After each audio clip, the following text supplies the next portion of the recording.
안녕하십니까.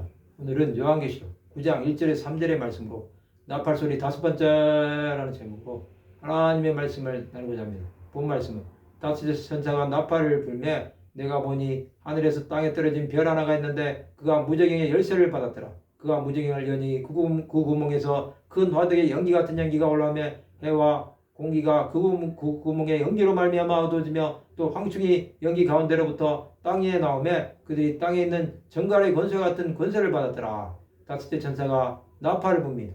그때 하늘에서 땅에 떨어진 별 하나가 있었습니다. 별이 땅에 떨어져 큰 구멍을 냅니다. 이것은 지구에 큰 충격이 가해지는 것입니다.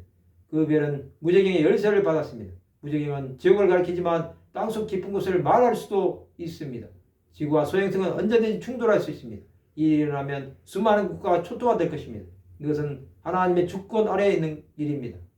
그 별로 인해 뚫어진 땅속에서는 큰 화덕의 연기 같은 연기가 올라왔습니다. 그것으로 해와 공기와 그 구멍의 연기로 말미암아 어두워진 것입니다. 이것은 역사상 유례가 없는 대기오염 사건으로 기록될 것입니다. 또 황충이 연기 가운데로부터 땅 위에 나옵니다. 혹은 메뚜기들이 나옵니다. 이것은 하나님께서 마지막 심판을 위해 준비하신 악한 생물체들입니다. 그들이 땅에 있는 정갈의 권세와 같은 권세를 받았습니다. 그들이 이제 심판의 칼자루가 들린 것입니다. 하나님이 그들에게 명령하시고 이들은 이 땅의 모든 것을 말살해 버릴 것입니다. 이 땅에 사는 사람들은 이런 심판이 임하면 피할 길이 없는 것입니다. 사람들은 아무런 저항도 못하고 심판에 들어가게 되는 것입니다. 이 땅에 환경적인 재앙이 임할 때 지구상의 모든 것은 오염이 되고 더 사용할 수 없는 것들이 많아지게 될 것입니다. 하나님께서 사람에게 이런 재앙을 허락하시는 이유는 이 땅의 제약이 하늘에 사무쳤기 때문입니다. 예수께서는 유대인이나 헬라인이나 이방인이나 차별하지 않으셨습니다. 그것은 예수를 믿기만 하면 구원해 주시겠다는 약속입니다. 그러나 그런 것이 없이는 하나님 앞으로 나갈 수가 없습니다. 세상의 모든 것이 무너질 날이 오고 지구가 없어진다고 해도 하나님의 말씀은 세서도록 있다는 사실을 우리는 알아야 합니다. 우리는 이 땅에 가치 없는 것을 위해 얼마나 많은 희생을 하고 있습니까? 아무것도 없다고 해도 하나님을 찾아야 함에도 여전히 내 생각으로 산다고 하면 하나님은 역사하시지 않으실 것입니다.